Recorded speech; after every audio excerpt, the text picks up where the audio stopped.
In this episode, Ryan and I have a completely off-the-cuff conversation covering lots of topics concerning the infinite banking concept. We had fun doing it and hope you enjoy listening. Thank you. Welcome to the Banking with Life podcast. I'm your host, James Neathery. And I'm your co-host, Ryan Griggs. And so listen, we got some B-roll going on today because the cameras were rolling prior to me saying welcome to the Banking with Life podcast. And I had to interrupt Mr. Griggs, right? So I said, let's just turn the cameras on. Let's get it going because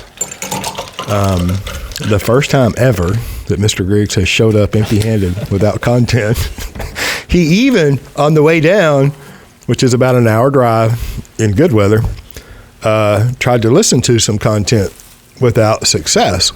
So I'm as excited as I can be. Welcome, Mr. Griggs, empty-handed. And it's just like, let's have an open conversation and unscripted as usual. You know what's been nice? I just thought of this over the last week because we've survived like the worst winter storm in Texas history. One of them. As I've had many clients just email out of the blue or text out of the blue to ask and see how I'm doing because they know I'm down here. Are you reading my notes? No, sorry. Did you have that? Oh, whatever. I didn't see that. Yeah. But that's very nice. They're very sweet clients. Absolutely. And I've written 3 things down.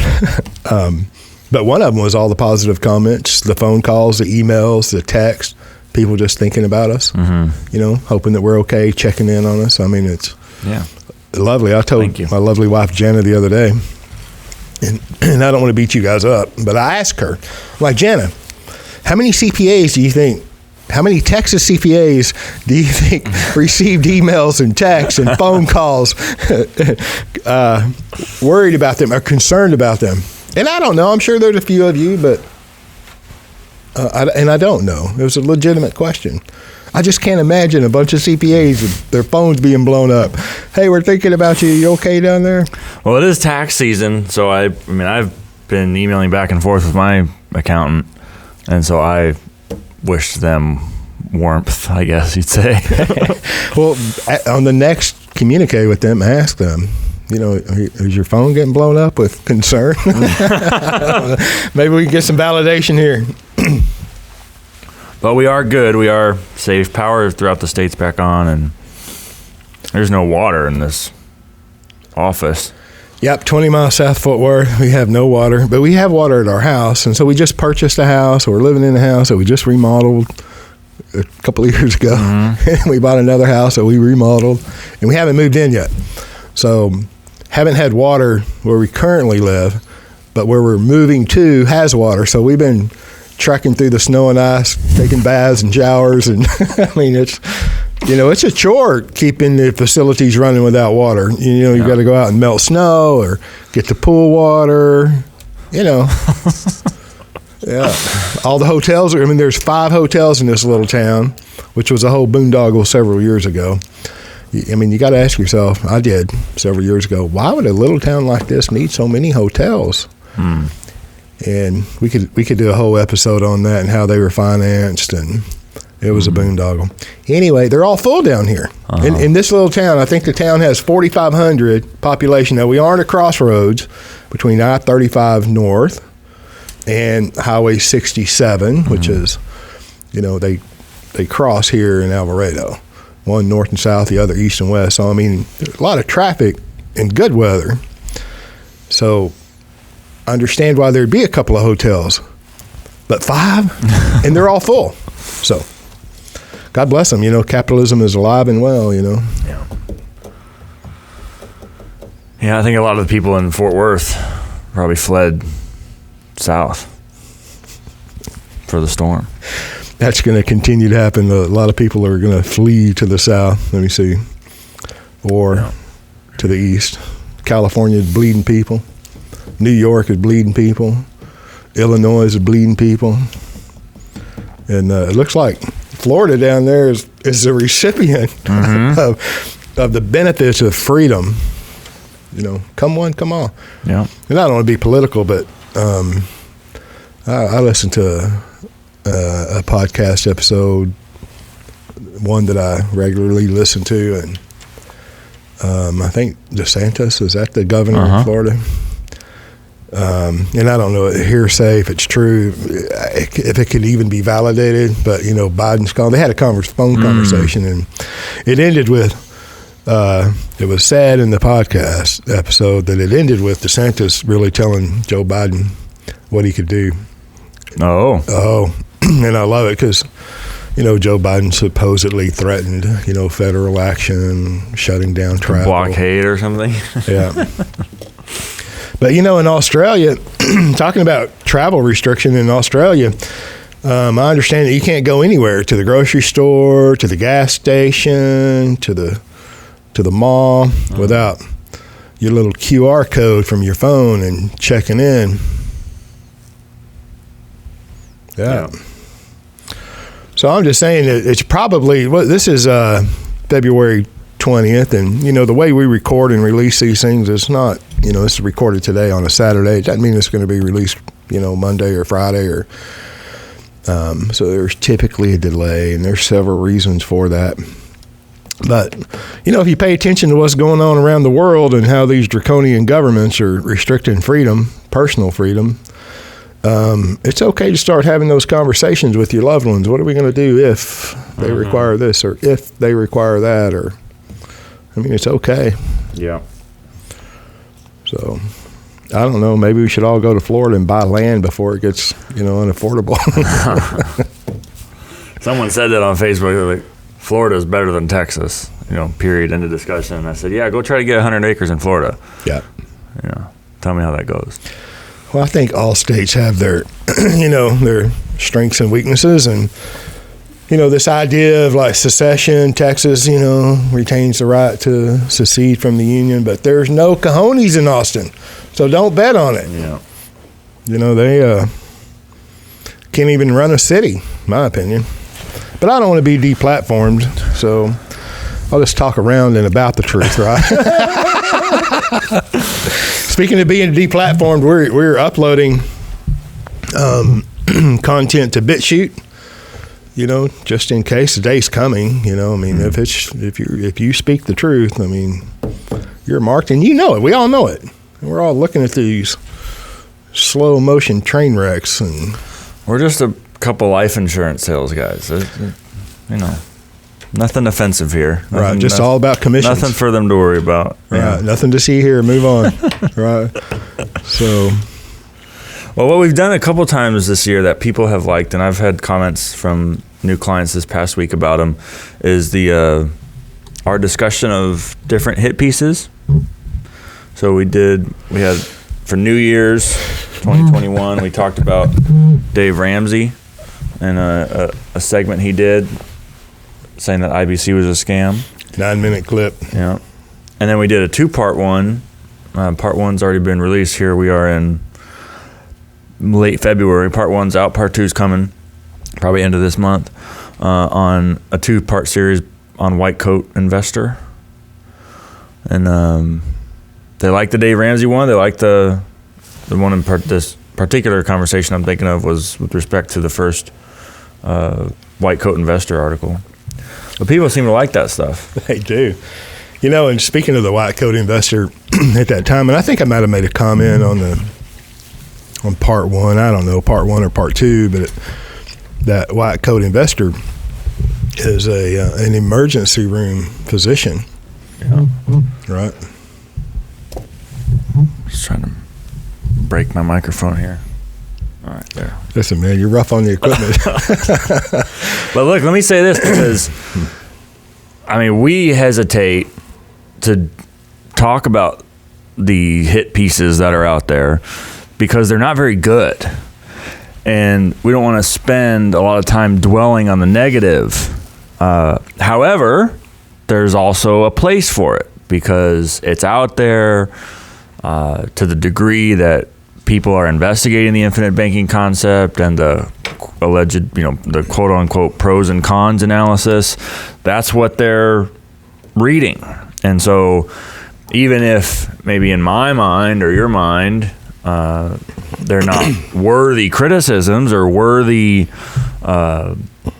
adversaries, you could say, that may just be, my own projection. So if there's I'm going to say this, and it's an experiment, and we'll see what happens.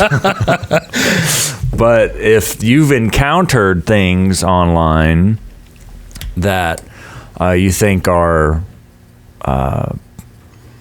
unduly negative or inappropriately criticizing or are presenting the infinite banking concept in an inaccurate light of some sort as being unduly negative, go to my website, fill out the little get in touch form, and put a link to it in there, and I'll review it. Don't send it to him because it'll just go immediately into the trash. But Whatever. I will. You can Tell me send I'm it to wrong. me. No, you're not wrong. I know where all the bad stuff is that I'm aware of. Yeah. And so you can send it. I'm just not necessarily going to take it apart piece by piece or line by line like you may. But I will. And you write on Medium and I don't. So, but don't leave me out of the loop. No. I'm not going to leave you out of the loop. I'm just saying send it to me and I'll review it. And if it's a prominent one, like if it's a little blog post that 2 people have read, then I don't really care. But if it's a more substantial thing that deserves a response, and there are things that deserve a response. Dave Ramsey's deserved a response. White Coat Investors deserve a response. Gary North, all of those deserved a response. And, you know, I guess it's hard for me to tell which ones deserve a response and which ones don't. That's pretty subjective, isn't it? I think, yeah, of course, but that's why I'm saying if there's stuff out there that you guys are encountering or that people are presenting to you as a weapon to beat down IBC with, you can send it on. It's pretty much like the Reddit. You know, we're sitting here before the cameras get turned on and we don't really have a topic. I mean, it's not like we're unprepared. We just didn't prepare topics that we were going to cover. So you pull up Reddit, and I pull up Reddit, and I'm older, but I didn't meet Nelson until he was like 72 maybe, and he did some of his best work in the last 20 years of his life out of his own mouth. Mm-hmm. So in the Reddit, you peruse the comments. I think somebody on there said, "Hey, does anyone on here know anything about the infinite banking concept?" And then there's a gazillion comments, and the ones that are really lengthy and they really would wish they were writing a book but probably couldn't get a publisher. And you peruse it, and it's the same thing. But this one guy opened up with, "Let me preface with I haven't done this, but I know as much about it as the people who have done it because I've done a bunch of reading," and then they proceed to, give their commentary. Mm-hmm. That's the same basis that most of the time these quote unquote hit pieces or takedown or rebuttals to the infinite banking concept. They're talking about something that they know very little about. And then, and I don't want to beat up, people who practice the infinite banking concept, the agent or the advisor, but, just because they're a life insurance agent or an advisor and they can sell life insurance doesn't mean, and they can spell IBC, doesn't mean that they're an expert in the infinite banking concept. I've said it for years. You walk into a room full of people and somebody mentions the word the infinite banking concept and the guy with the license says, "Oh, I'm a life insurance agent. Let me tell you all about it." So they're the expert in the room. Mm-hmm. Now, that's not to say that there aren't lots of very competent agents and advisors, but I don't really see them, necessarily trying to take down hit pieces one by one, and I wonder why. Probably because they're too dang busy with clients. I don't know. I could be wrong. Maybe they don't want to put themselves out there. How many lawyer letters have you gotten? When you tell the truth point by point on an article. Yeah. Right? It's like, in the litigious society that we live in. And let me even speak back to White Coat Investors. When that guy said, well, if you're seeking, like me and others, asset protection, life insurance has, some validity there. But at the end of the 2-page article, he says, but you probably don't need asset protection. It's the same thing. It's grace for me, law for you. Okay. That reminds me of Ann from the New England states emailed And so, James, I didn't know you did business in all 50 states. I have already engaged with a practitioner. They seem very competent, and and it's all good. But I heard you on the Dave Ramsey episode, and it really was not a Dave Ramsey episode. That was a New Year's episode that we just talked about Dave Ramsey's hit piece before we turned on the cameras, and then it turned into almost a rebuttal to Dave Ramsey. Thank you, Ann. And my point is, these things do need to be talked about. When you're practicing the infinite banking concept, you're hearing a lot of the benefits of the infinite banking concept, but you're reading and seeing and hearing all of the negative stuff out there, and then all that stuff in between where people are talking about the infinite banking concept and really shouldn't be. Yeah. Because there's like innuendos, misinformation, disinformation, and I'm not saying it's coming from a bad place, right? I think when we're all first exposed to this concept, it's disbelief. Why haven't I heard about this? It's going against everything I've heard negative about the life insurance. So there's this process that we have to work through. Is that the truth? And then I think everybody wants the truth, right? But then they're still dealing with these articles like Reddit, the white coat investor, talking about the negative. So it's a bit of a conflict, which just gives you, the listener, the opportunity to keep betting. It's not the end of the world if you don't practice the infinite banking concept. It is okay to be a slave to the third-party lender your whole life. It's okay if you want to do that. It's your choice. I'm just saying, it's like we're all born into this debt-slave construct, and we didn't have a choice. Yeah. And then if we listen to the narrative that's presented, it's the same in history. It's the same in finance. If you want to listen to the same in politics, if you want to listen to the narrative, it's perfect. Mm-hmm. But if you don't want to listen to the narrative, if you want something different, then look and listen. Yeah, absolutely. Let me say this too, because this is my other thing that I wrote down. The white coat investor is an emergency room doc, physician, no disrespect. And at that particular time, I don't remember when we recorded that, but I was speaking with a couple of emergency room physicians, that are either clients or have been clients or newly clients. And I was kind of talking about them. We did this, Ryan and I did this 2-part episode on white coat investor. And one of them was, I think they were both familiar with it. But one of them said, God bless him, said, well, he's probably not a very good physician either. Talking about how the physician is giving investment advice or, advice on life insurance or real estate or everything else that he's interested in except medicine. Mm-hmm. So I had this question this week. Let me ask you that. Guy is very enthusiastic about infinite banking, and other clients have asked something to this effect too. It's like, how do I get my people to adopt it? And so what do you tell them? Like someone's got a relative or a close friend or extended relative that, children, clients, whatever it might be. Business partners, associates. How do you share it? How do you get them on it? I had this with the nonprofit world too. Apparently, I'm the only person on the planet who's written something about infinite banking and nonprofits. Really? My Medium blog. Hey, search online. Not going to find anything else about it. Wow. So people have asked me about it, which is great, but it's the most difficult arena in which to get somebody else to adopt a different financial paradigm is within that nonprofit world.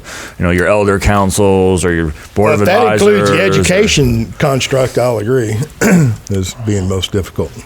Yeah, but I mean, not, well, I don't know. I've got professors who are clients, so I don't know. I've had more success there. There's been almost no success in like the just strict, standard, charitable, either religious or unaffiliated nonprofit world.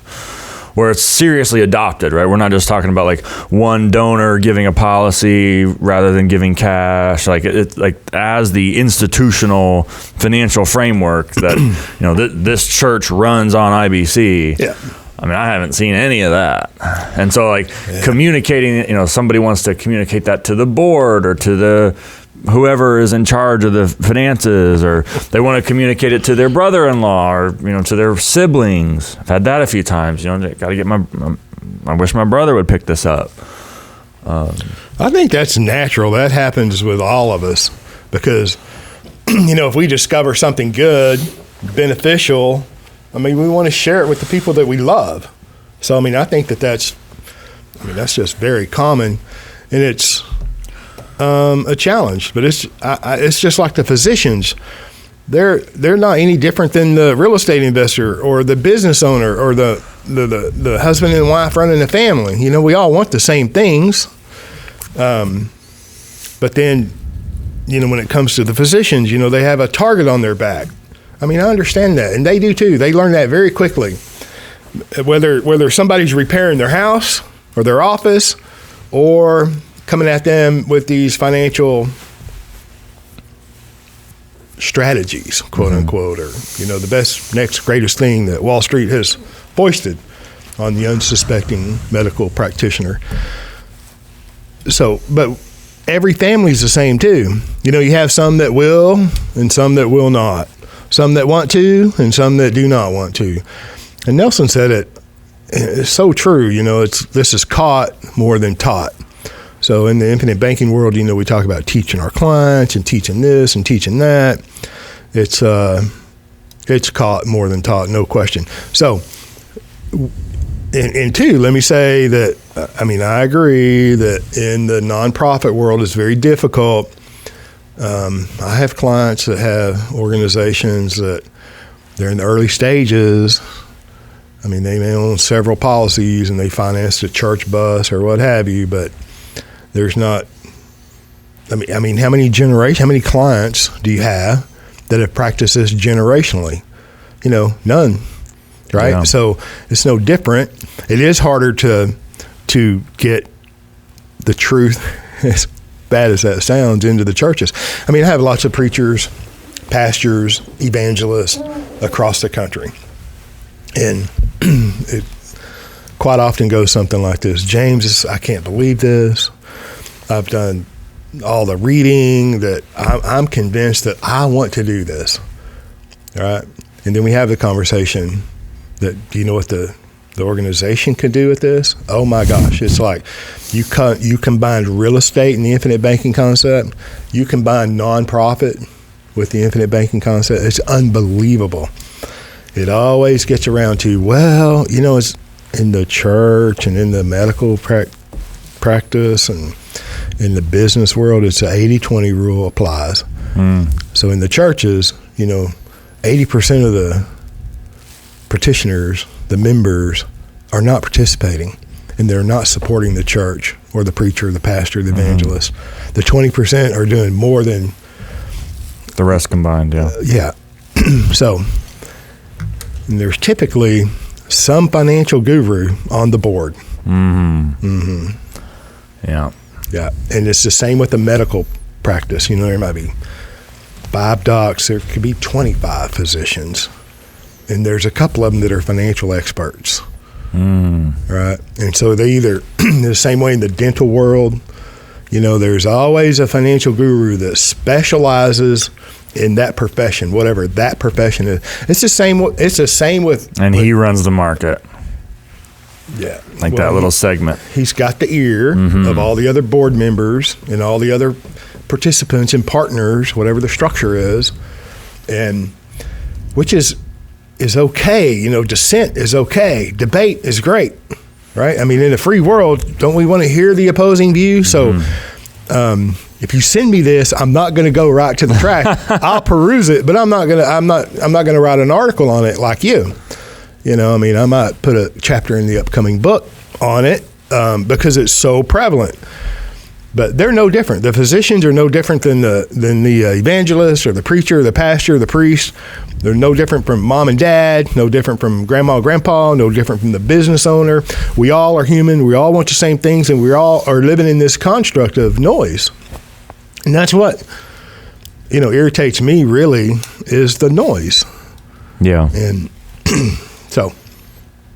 And then you add the tax qualified plan. I mean, this is just one further step of exactly what you're talking about. That financial guru, whomever they may be on the medical board or on the church board, has some, love of a particular kind of tax qualified plan. Mm-hmm. And maybe they've had success in whatever it is they're doing. Uh-huh. Maybe like in the dental world, there's a couple of gurus in there that, they preach only tax-free muni bonds.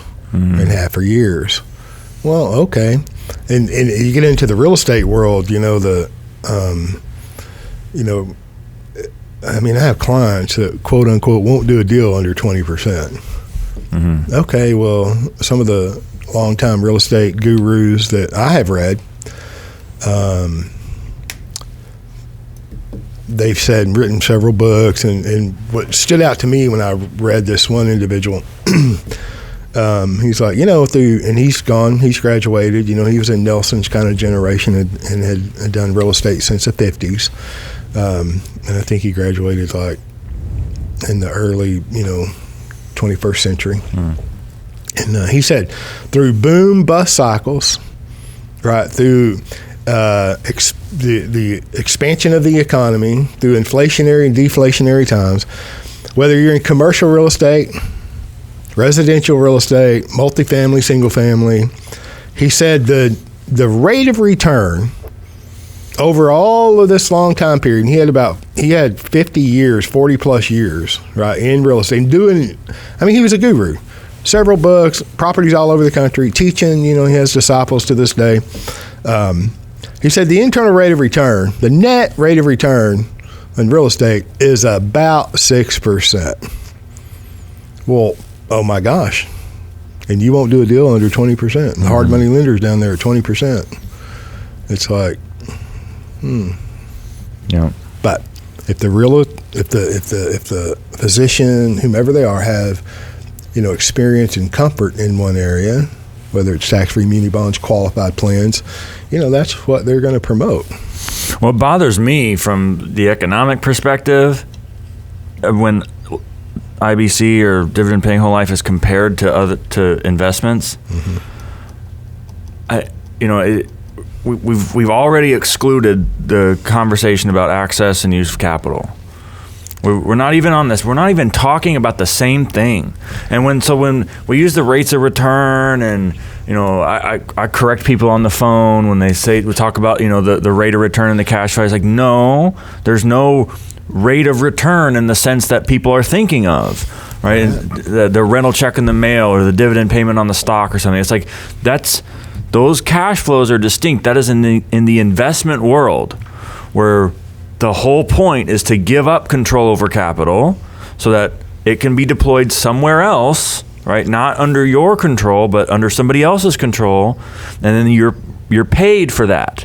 That's investing. In IBC, we are capitalizing, right? The question is, maybe you go out and you do the investments, and they yield a return. Where's that return going to go? It's got to go somewhere. What? Right? And right now it's going to a bank that somebody else owns, to whom a dividend is getting paid, and that person's not you. And there's no capitalization strategy. And so and I guess it's the economics profession doesn't even talk about capital in these terms. So I can understand, I guess, that financial practitioners or financial advisors, financial professionals aren't talking in these terms either, right? But Nelson did, and 73 times the word capital is printed in a 92-page book. It's not like this wasn't, front and center on Nelson's mind, and we're the only ones talking about it. And we get a few frequently asked questions, people who are, and I wanted to mention this too, like people who want to start infinite banking, but they have a few questions. Maybe some things are uncertain in their mind. They might have a little fear going on. They don't know exactly when to contact somebody or contact us or whatever. And by the way, if you're in that place, if it's the uncertainty time, that's the time to talk to somebody, right? If you've reached the boundary of that level of understanding, it's time to advance the thinking. And you only do that by talking to somebody who knows what the hell they're doing. And so in that process, a few of the frequently asked questions are rooted in how Nelson explained and compared and contrasted the infinite banking concept to other methods of financing things. And so I point out a few things there. One, he was proving a point, right? There were the examples and the analogies are constructed in a way to give an honest and legitimate comparison of using the infinite banking concept to finance what you're going to finance anyway versus relying on the third party lender, right? And that's it. That was the point, right? It wasn't to say this is an instruction guide, a step-by-step how you in 2021 or 2030 or wherever we are, how you then go and implement it in your life. Right? It was conceptual. It was to prove a conceptual point, which he did successfully. But if we adopt, when it comes to implementing in your own life, rather than trying to import the analogies in becoming your own banker directly into your circumstances, like instead of using becoming your own banker as a step-by-step guide for implementation for you, I have found, and I think it's legitimate, that the capital perspective helps a lot more. It's, yes, we're banking. Yes, it's about the movement of money. All of that's, I'm not contesting any of that. But at the end of the day, all we're doing is implementing a capitalization strategy. All we're doing is finding the best place in which to build and secure and from which to deploy your capital. Right? That's it. Right? And we can talk about loans and we can talk about, why a policy loan is a superior credit instrument to other credit instruments in the economy because the collateral is perfectly secure. We can go into all that, and that's legitimate. But at the end of the day, what we're talking about is how best to secure capital and what do I mean by that? How best to maximize the financial value that you have access to over the course of your lifetime.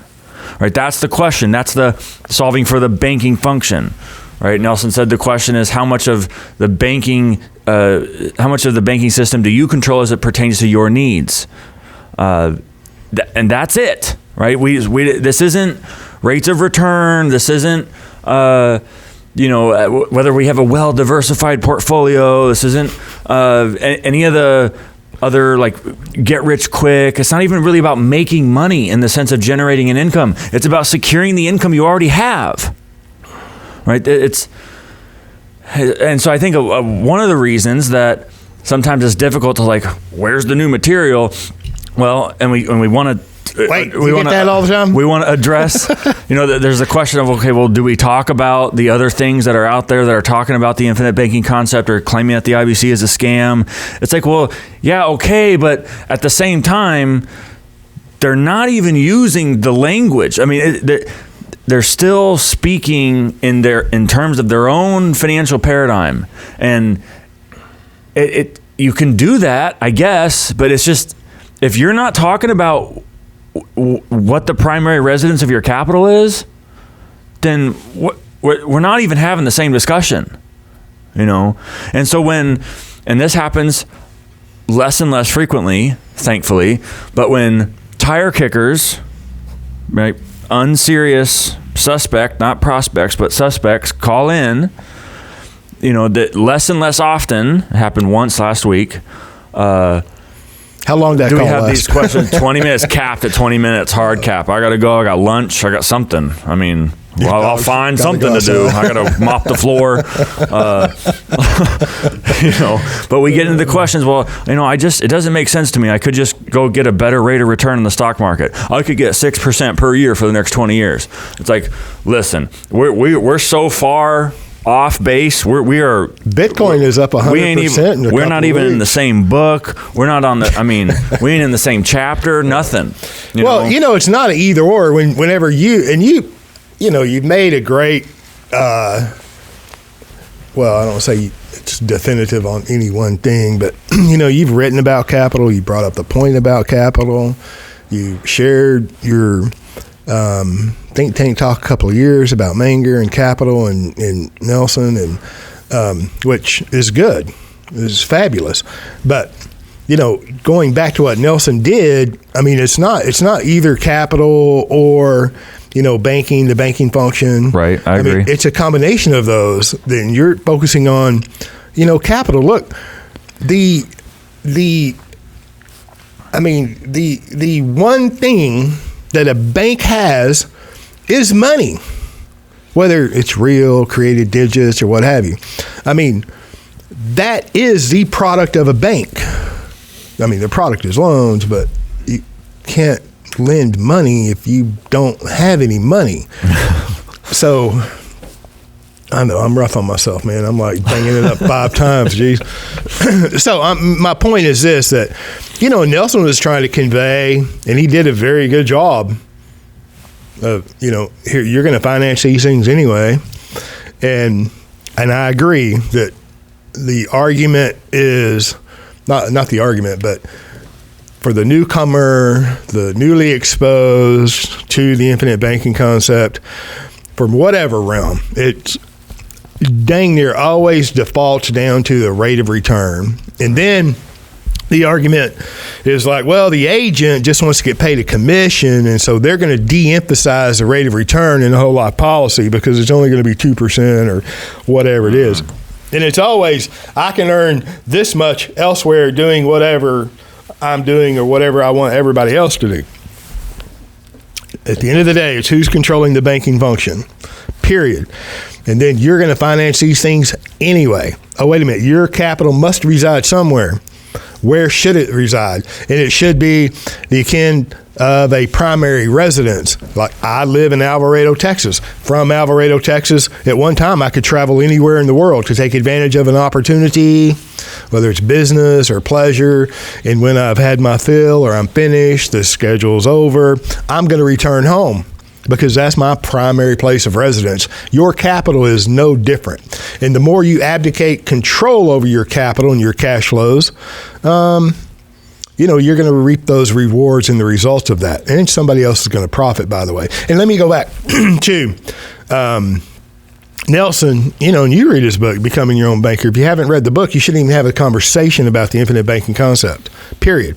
And if your friends or your family, your colleagues haven't read Nelson's book, Becoming Your Own Banker, and his second book, Building Your Warehouse of Wealth, you shouldn't even have the conversation. That's why your phone call lasted 20 minutes with somebody who heard the word life insurance and whatever else they heard and wanted to, pick your brain. And it's like, yeah, no, thank you. I'm working with fabulous clients all day long. I do not have time to educate at the base fundamental level whenever you won't read a 92-page book. And these hucksters and promoters that say, oh, here, we practice the infinite banking concept and you don't have to read anything. By all means, if you're attracted to that, get on it, get to it, right? But if you want to know the truth and you want to vet this idea, then you need to read Becoming Your Own Banker, right? And oh my gosh, this channel has made it very easy to continue your education, or to weed out some of the things that you suspect are not true, or to reaffirm or confirm some of the things you suspect that might be true. I mean, this, like, you made a post the other day that there's 48 hours. There's over 100 hours on this channel. I think you were just talking about the episode. Yeah, just us two. Yeah. I mean, you're shortchanging it, man. There's a lot there. Okay, look. My Facebook post. Well, you tagged me in it. So. Okay, Nelson, 1980, when he discovered, like, oh my gosh. Okay, and his story's in the front of the book. In 2000, when Nelson printed that book, look at equipment finance, 5 illustrations. In 2010, he added the 6th illustration. Why did he add the 6th illustration that should be compared to the 2nd illustration? Because there's financing one logging truck because of the agents, the financial advisors, and the gurus between 2000 and 2010 that wouldn't let up. You can't do this today. You can't do the dividends have come down. Interest rates have come down. The CSO tables have changed, and they changed again in 2020 was a deadline, January 1, 2020, to implement the 2017 CSO tables, Commissioner Standard Ordinary Tables. And my whole point here is when Nelson got up from the operating table, went to work, doing these 10-hour seminars all across the country. I know a seminar today is only 6.5 hours that you can purchase. That just means they cut out 2.5 good hours. I'm sorry. I should be better at math, right? They cut out an awful lot to get down to 6 hours. And I'm not saying good, bad, or indifferent, but what they took out was Nelson. And of course the break, the time to and going to and from the breaks and what have you. My point is this. What were the interest rates in 1980? Right. In equipment financing, associates finance, that interest rate was 13% that logger was paying. And we think that that's heresy today, right? Because we have the lowest interest rates ever in your lifetime in recorded history, 6,000 years. And don't misunderstand me. I'm a student of history. When I say recorded history, there's history pre 6,000 years. I just want to make that comment because I always typically say 6,000 years recorded history. All right. If Associates Finance was financing those trucks at over 13%, the life insurance company that he used to finance those logging trucks the interest rate was 8%. All right. And now the CSO tables have changed. Interest rates have come down. And you can't illustrate correctly or even legitimately what Nelson illustrated. And it's no fault of you, the agent, who's just trying to build policies to earn commissions. And all of these agents and advisors who squeeze down the policy so you can go cash on cash in the fourth year is what happened in equipment financing. And that was only every one of those illustrations in Nelson's book between CD Sisters and the college education and equipment financing, they're all different. All right. So this idea that one size fits all is heresy, and the idea that, the point that you've made eloquently that you whatever it is you're doing in the real world, your personal world, and whatever interest rate you're chasing and trying to achieve, you cannot boil down the infinite banking concept to an interest rate or a dividend scale or any one thing. But the point that I want to make here is that Nelson faced the same issues in his day that we face today. It's pushing back against the frontiers of ignorance. The quote that he used of the Oklahoma Cowboy, Will Rogers, it's not so much of what people think they know or what they know, it's what they think they know that just ain't so. When we come at this idea of becoming your own banker and we try to put it into a little box on any one characteristic, interest rate or dividend, you've missed the whole message. And it's not the agent or the advisor trying to obfuscate the truth, right? It's who's performing the banking function as it relates to you. And if you don't want to become your own banker, move on. Quit wasting the agent, the advisor's time who's trying to advance the truth about money.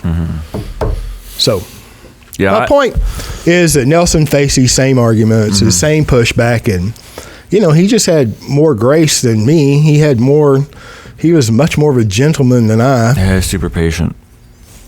Really patient.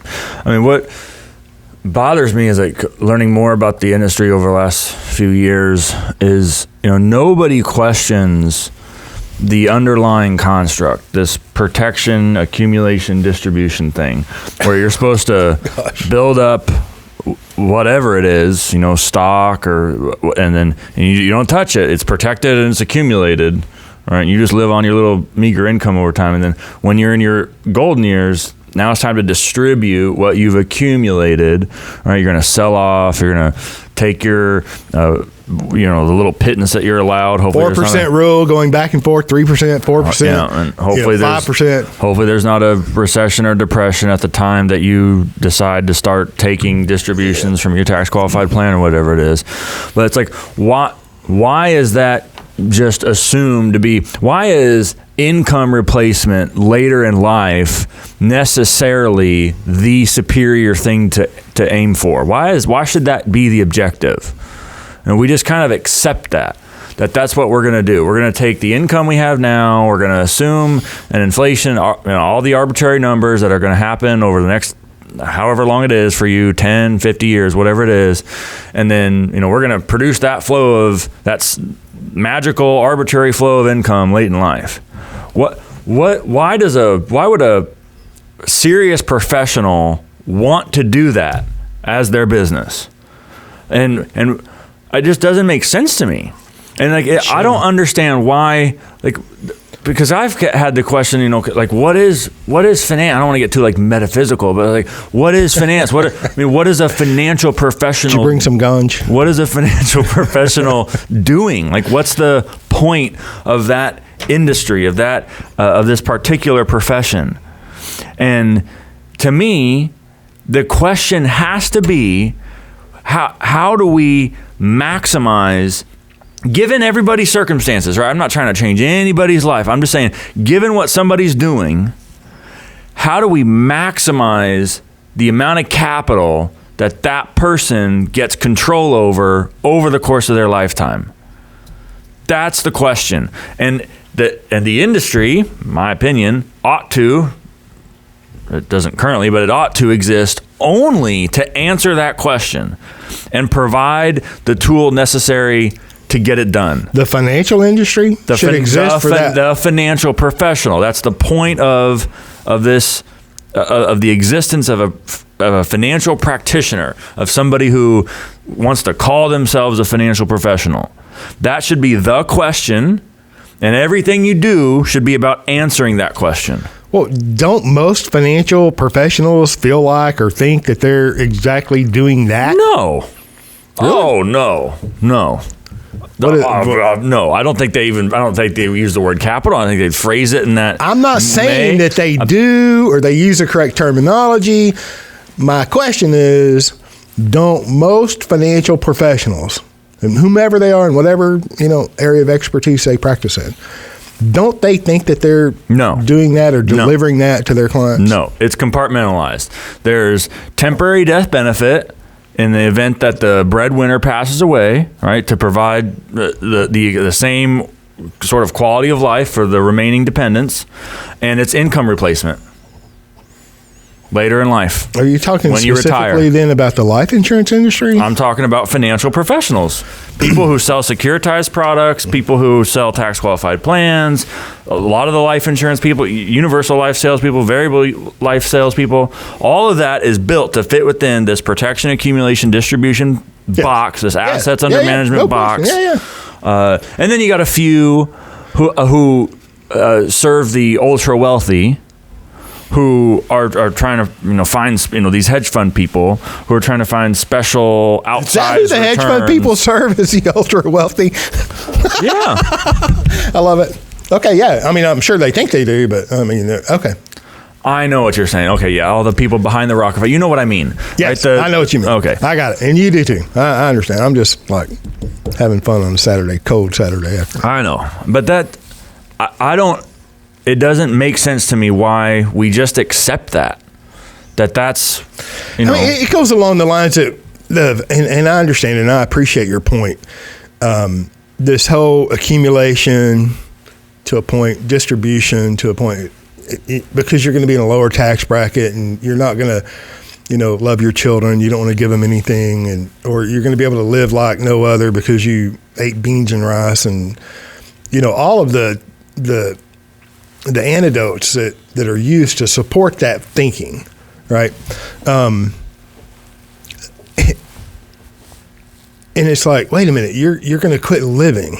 You're going to quit spending. You're going to quit traveling. Maybe you're not going to buy a brand new car for yourself whenever you retire, but maybe you want to buy one for your granddaughter. or maybe you want to finance it for your grandson. I mean, so I agree with you. And my point earlier to my question was, I think most financial people believe that that's what they're doing for their clients, is putting them in the best position to accumulate capital without using the terminology. Right. Why else would they focus on rate of return? It's to meet a magic. It's to meet a minimally sufficient number to provide an income for a stated period of years. Yeah. But it is capped. It's how much. These are the questions, and all the captive company financial conversations, the sales conversations. It's what's the magic number we need? The magic accumulated your number. amount. Oh yeah, you see them on TV all the time. Here's your number. What's your number? Yep, this is how much you need in order to provide this stream of income for this amount of time late in life. Yeah. It's reverse engineered, right? This is what we need in order to get. It's all embedded within that more fundamental question of income replacement late in life. That's it. It is not how do we. Who are you to tell me how much income I'm going to live on in 40 years? Like, why would that be where we start? How about as much as possible? And how about I have an infrastructure in which I can accumulate as much as possible over my lifetime? And so when if I decide to start taking passive cash flow later on, I can do that if I want. And how you want.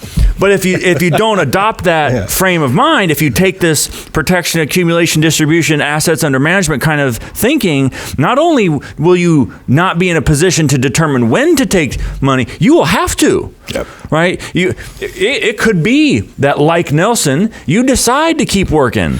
What? Yeah. And be productive, the most productive in the latter quarter of your life? What? With at the time when you have the most experience and you have the longest relationships and the most number of contacts, like what? That just flies in the face of the socialist idea of retirement.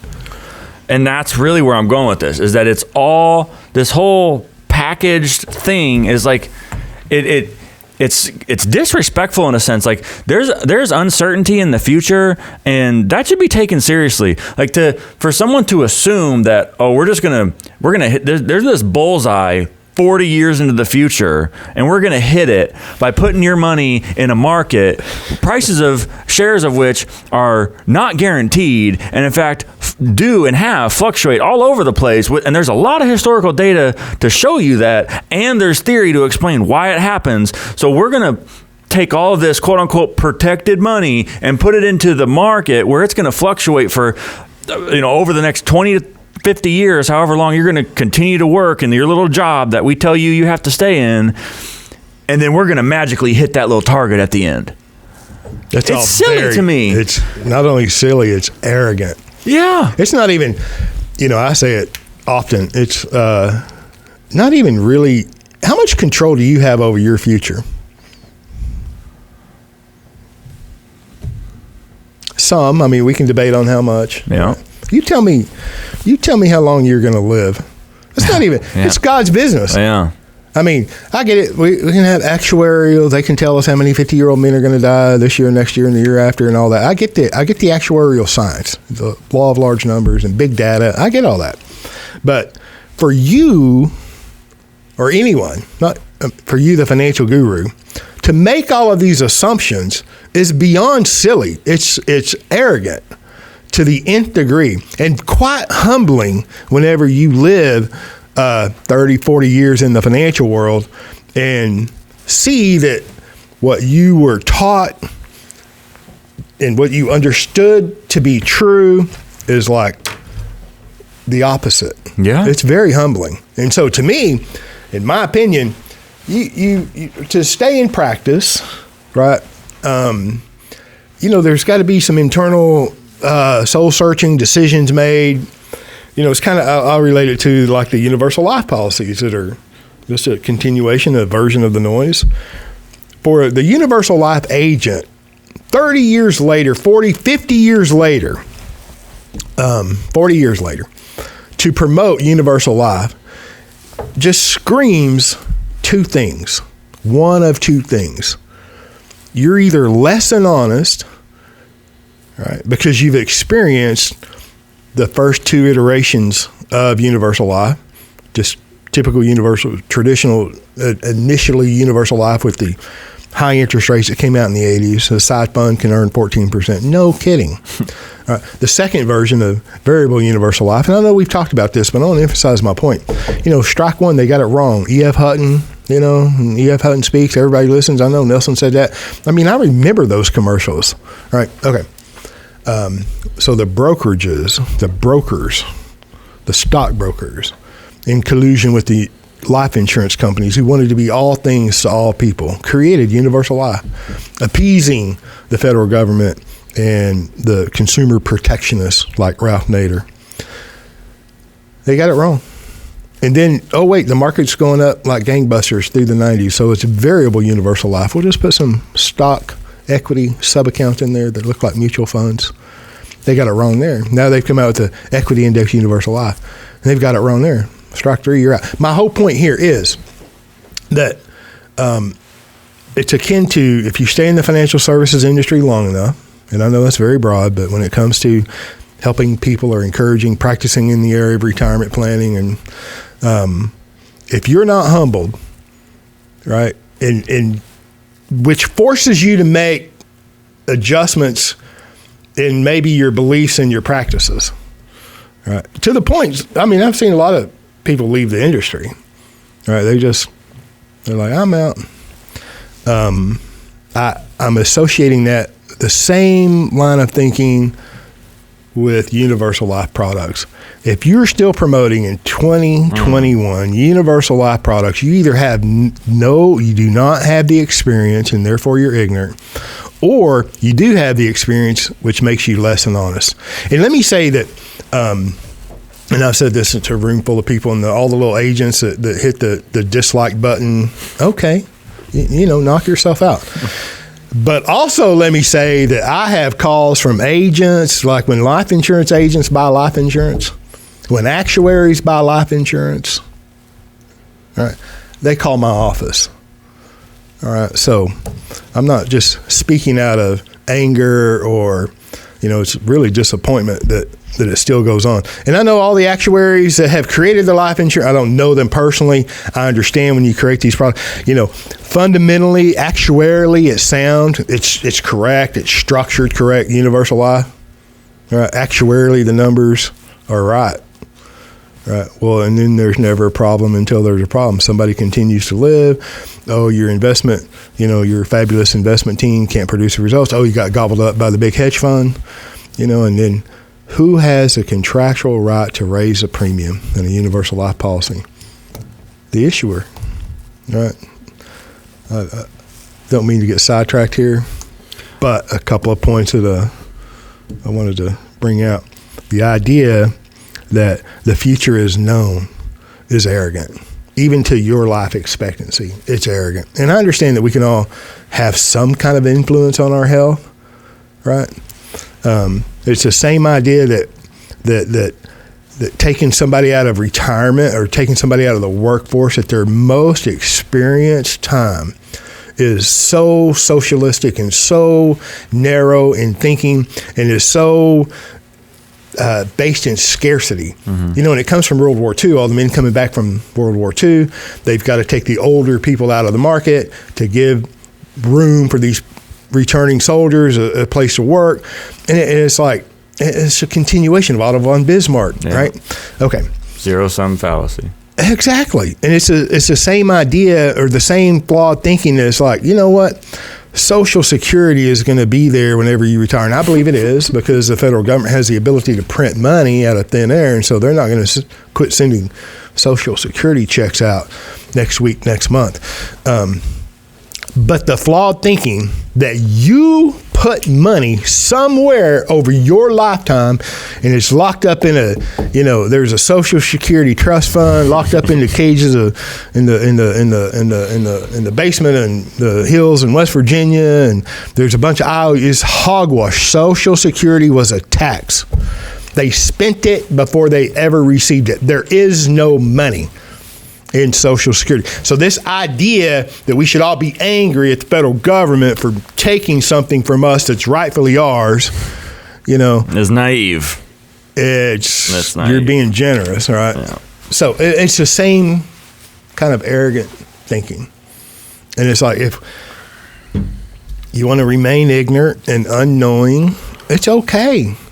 And that's why I like to dig as deep, into these like basic fundamental assumptions. What's the basic model? What's the basic form of the model that's in the financial industry, and what's underneath that? If anything, because that is the opportunity for people to disabuse themselves of these old methods, these old, not relatively speaking, not that old, 100-year-old technocratic, socialistic, flawed, fallacious, economically corrupt thought processes. We're accused or lauded as, depending upon your perspective, as Nelson Nash purists, and it's like you get the sense that we're in like a super specific niche, and it's real small, and I feel though like we're the only ones doing finance. Like the rest of the industry that's operating on this AUM stuff, I don't know what it is they're doing, but it's not solving for the banking function. It's not solving for an individual's need for a properly designed system of policies in which they can accumulate capital and from which they can deploy it over their lifetime. They're not doing that. They're doing something else, right? And maybe that's fine. Maybe you're a skilled investor, hypothetically speaking. You say that like they don't exist.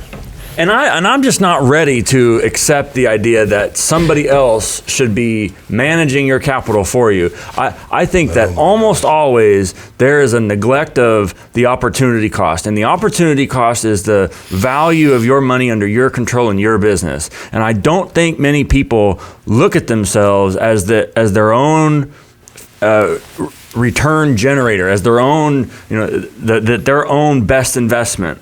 Well, that narrative, that message is promoted, reinforced, reiterated at every turn. Newsprint, TV, radio. The idea that you are not able, you are not smart enough, you are, too simple to control your own finances, to control your own money. This idea of dependency upon Wall Street and the federal government is like, oh my gosh, we're 4 generations into it, this narrative. And it's like, it's part of the reason I love history. One of the unfinished works that Nelson and I were talking about before he graduated, there's 3 or 4 books that we had read, and he had read, and James, you got to read this, you got to read that. And I've talked about it before. I spoke on it. It was about World War I, and then my discovery of Eustace Mullins and his writings and his work and his mentor, Ezra Pound. And I want to get to this point, history and this narrative that we are born into unwittingly. And it takes us, a long time to figure out. It's like, wait a minute, this game is rigged and it's not for me. And I've been lied to my whole dang life. All right. I just want to go back to World War I, okay? Now, you cannot have a world war without a central bank. Cannot be done. All right, so mere months after the Federal Reserve was created in 1913, World War I started. And this narrative, this revisionist history is really what it is. It's almost reversed, right? What we're taught as history is not true. 100%. Like 90% of the time.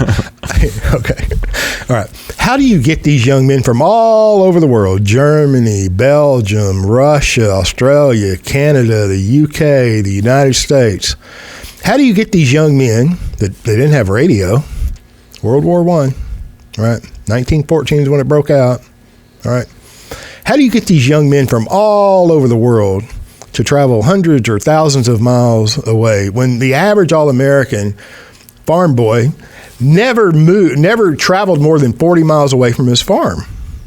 How do you get the parents to buy all in and send these young men overseas to shed their blood for the Hun, the German, who is going to attack us at any time?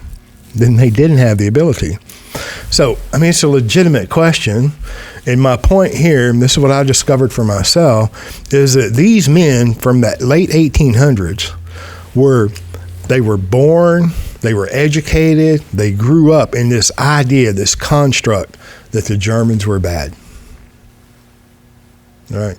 And then, like Ezra Pound, he did the cantos, but he seen his friends coming home from World War I, right? And if they came home, and then they were maimed, and he's like, how about Smedley Butler? All wars are bankers' wars. I'm just saying, Ezra Pound seen what was going on. He's like, he's the one that encouraged Eustace Mullins to go to the National Archives and study the history of the Federal Reserve. In 1950, he printed a book called The Secrets of the Federal Reserve. In 1952, I believe, right, from good old-fashioned elbow grease and hard work, going to the documents, right, and getting history. Okay. Ezra Pound sees all this going on, and then Ezra Pound is on Radio Europe, I think out of Italy, when World War II was being stoked up, and he was saying, hey, this is not the construct. What you're being told is not the truth. And then he was ostracized. And my whole point here is that this narrative that we're surrounded in, that we're born into, it's like the Truman Show. You get up, every day's the same. It's like there's something going on. I might be being manipulated. And then, which also I want to make a point that I've thought about a couple of times since we talked about the white coat investor. That guy who wrote that, in that commentary, I don't remember if it was the first article or the second article, trying to disparage anybody who promotes the idea of the infinite banking concept that you can become your own banker. There was a little innuendo, and there was a direct. It wasn't even an innuendo. It was a straightforward punch, left-handed. It was like, most of these people are also conspiracy theorists, that practice or promote the infinite banking concept. And I'm just saying, well, yeah, maybe they're students of history. This is what happens when it's unstructured, brother. I think it's good stuff, though. Yeah. I mean, if it's effective in my never having to answer another question about the rate of return. Oh, don't set anything up for failure there, right? Then it'll all be worth it. Well, what is that rate of return whenever, you finance your daughter's wedding and your other daughter's wedding and your other daughter's wedding, and you finance their automobiles? And then you finance at least maybe the whole purchase of their new home or the down payment of their new home, and then their children. And then, wait a minute, you finance that, you've accumulated capital appropriately, intelligently.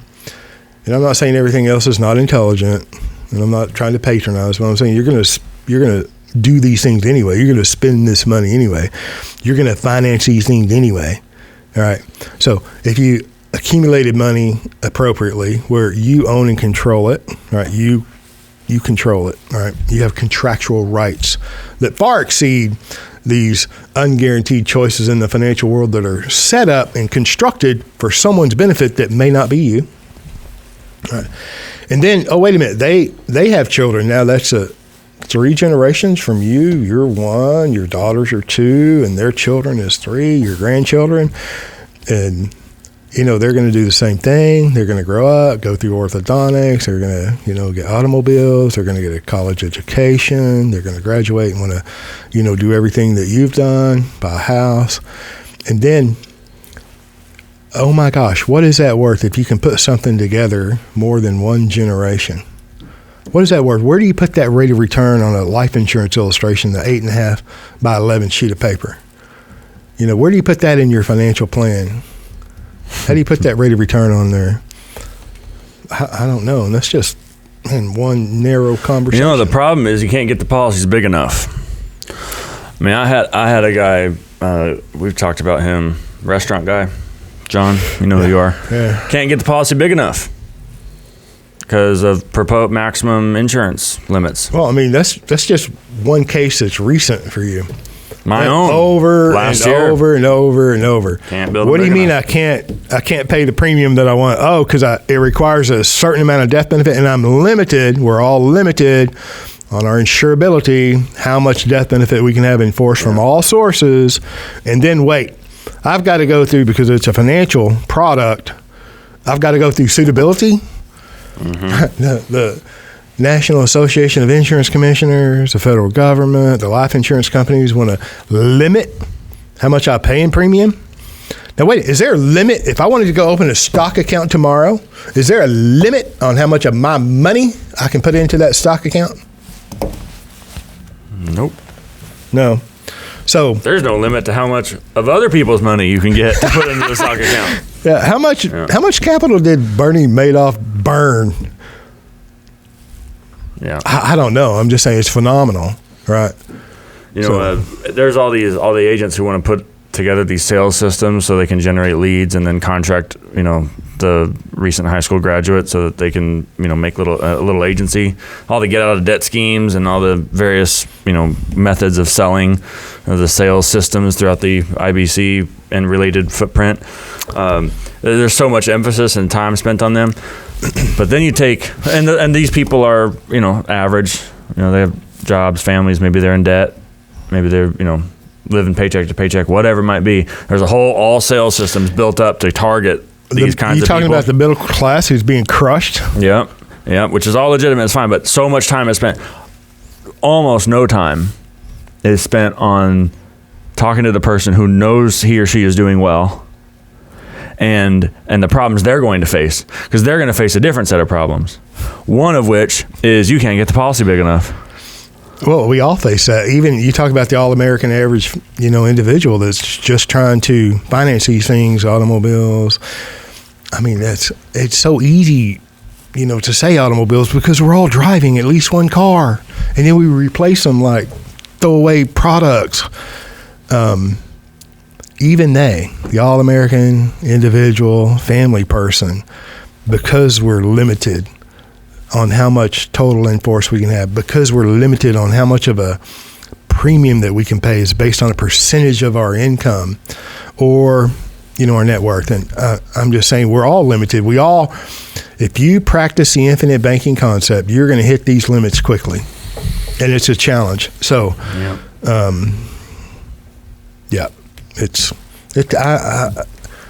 I mean, some of these tax bills that you successful people are enjoying, right?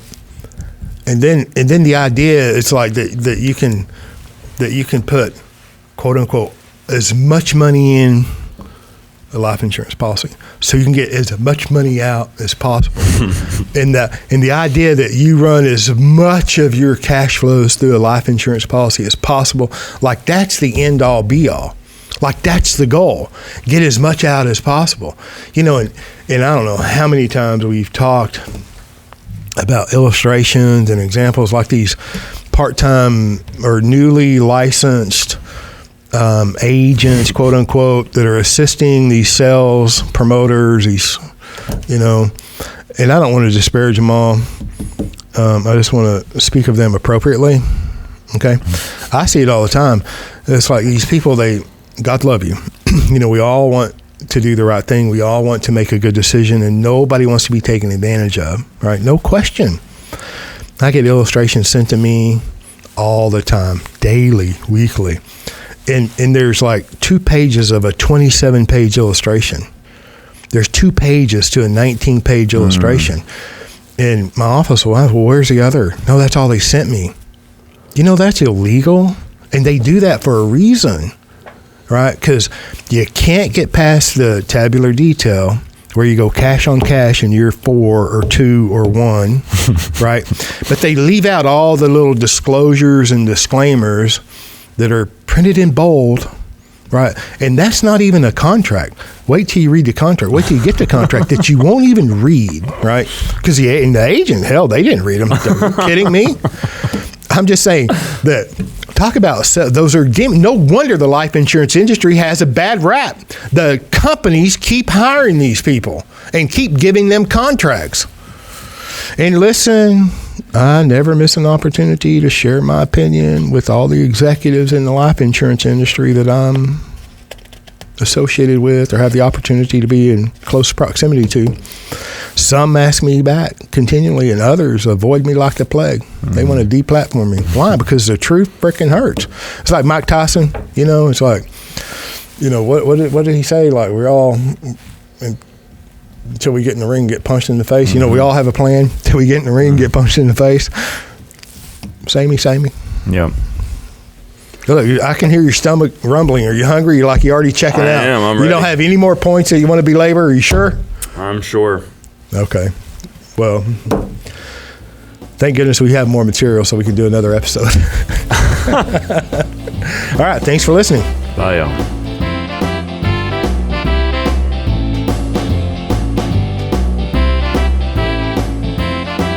Thank you for joining us on the Banking with Life podcast. If you're watching on YouTube, make sure to like and subscribe and click on that little notification bell. Otherwise, join us on Apple Podcasts and Stitcher for weekly content.